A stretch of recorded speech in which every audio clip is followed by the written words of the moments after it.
فضائل و مسائل قربانی قسط نمبر 5 آپ کے سامنے پیش کرنے جا رہے ہیں۔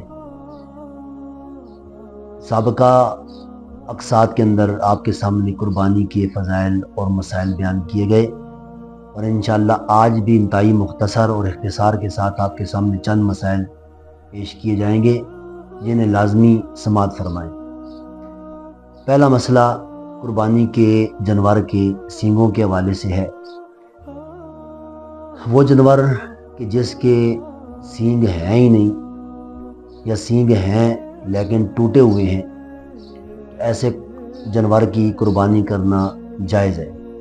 ہاں، اگر سینگ جڑ سے ٹوٹ گیا ہے اور اس کے ٹوٹنے کا جو اثر ہے وہ گودے تک پہنچ گیا ہے، پھر ایسے جانور کی قربانی کرنا جائز نہیں ہے۔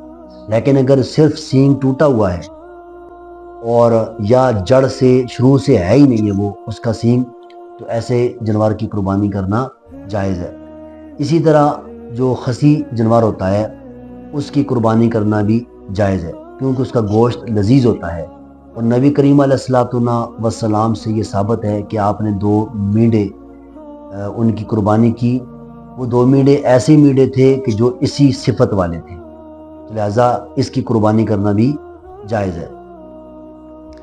مجنو جانور، جسے ہم اپنی زبان میں کہتے ہیں نا بلیارا لگ گیا، تو مجنو جو جانور ہوتا ہے اس کے والے سے 2 باتیں ہیں کہ اگرچہ وہ مجنو ہے لیکن وہ گھاس وغیرہ کھاتا ہے، چارہ وغیرہ کھاتا ہے، تو ایسے جانور کی قربانی کرنا جائز ہے۔ لیکن اگر وہ چارہ نہیں کھاتا ہے تو اس کی قربانی کرنا جائز نہیں ہے۔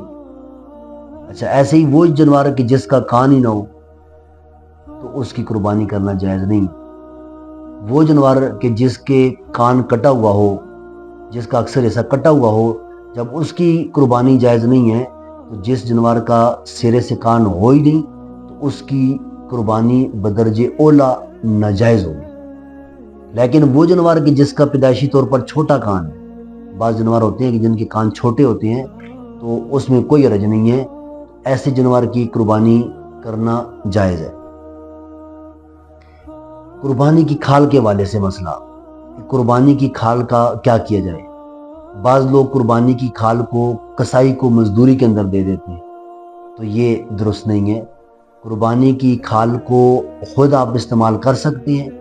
اگر خود استعمال نہیں کرتے ہیں تو مزدور کو آپ، جو کسائی وغیرہ ہوتا ہے اس کو مزدوری کے اندر نہیں دے سکتے ہیں، صدقہ کرنا افضل ہے۔ تو قربانی کی کھال کو صدقہ کیا جائے، مزدوری کے اندر کسائی کو دینا یہ درست نہیں ہے۔ اور قربانی کن جانوروں کی جائے گی، ہم نے پہلے یہ بات بیان کی تھی۔ تو نبی کریم علیہ السلام سے اور صحابہ کرام سے جن جانوروں کی قربانی ثابت ہے وہ 3 طرح کے جانور ہیں، جیسے ہم نے بیان کیا تھا۔ 3 کیٹیگریز ہم نے بیان کی تھی کہ شاۃ ہے، اس کے اندر بکری آتی ہے، بھیڑ آتی ہے، دمبا آتا ہے، بکر ہے اس میں گائے اور بھینس آتی ہے، اور ایبل جو ہے اس کے اندر اونٹ آ جاتا ہے، تو ان کی قربانی کرنا جائز ہے۔